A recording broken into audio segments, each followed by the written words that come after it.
that. Could I ask you one more question about federal agencies? We weren't done. We had enough more questions. We got more questions, sir. We got more questions, sir. Can we ask another question? Thank you. Your comments about federal agencies and Congress should overrule federal agencies. These agencies were mandated by Congress.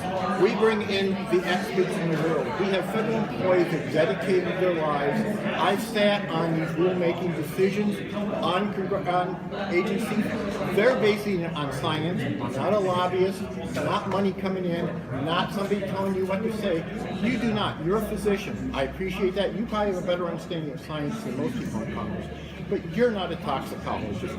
You've not spent the last 30 years studying the effects of these chemicals on humans and how the process, the rulemaking process of EPA and OSHA and FDA is not just a whim. It's not a give, even, or a gotcha. These are dedicated civil servants who have given their lives to make this a safer place, and to have Congress somehow think they can come in and overrule the science and the people who dedicated themselves to making this country safer is very upsetting. And the fact that I spoke out now as a federal employee and you passed a law that now my salary can be $1 is really upsetting. Yeah.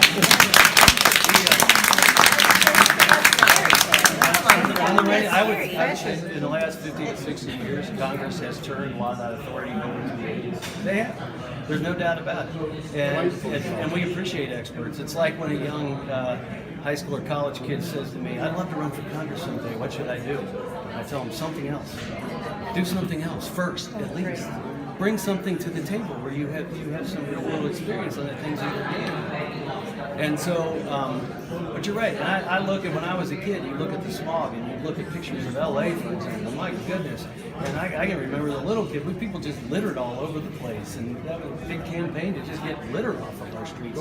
Go back and read Silent Spring, I guess. But to your point, though, what we're not saying is that the agencies can't come up with regulations. What we're saying is if they have a negative economic impact, let's have the discussion in Congress. And then this is why we have hearings and this is why we have testimony. Okay, but there's a process. So if they're the scientists in the world, and yes, we want to hear from them. We want them to come in and explain why they want this regulation, and then and win us over, right? And then we vote on it. But the bottom line is they have that process. But that's already a good system. But that allows the people's voice to be heard. But the agencies have the economic impact process as well. The agencies, EPA, OSHA, FDA, all have an economic impact as well, and they make that balance on a scientific and monetary decision. But there are too many things where the people don't have the chance to have their voice heard, and so that's why it's set at $100 million, and just make the case. What's the punitive $1? Yeah, What's that?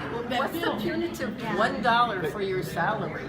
They just passed a bill that allowed the government to reduce a federal employee's salary to $1. An 1865 bill. You're familiar. Now that I spoke on Is this what I think it is? Yes. Is this what I think it is? The Holman bill.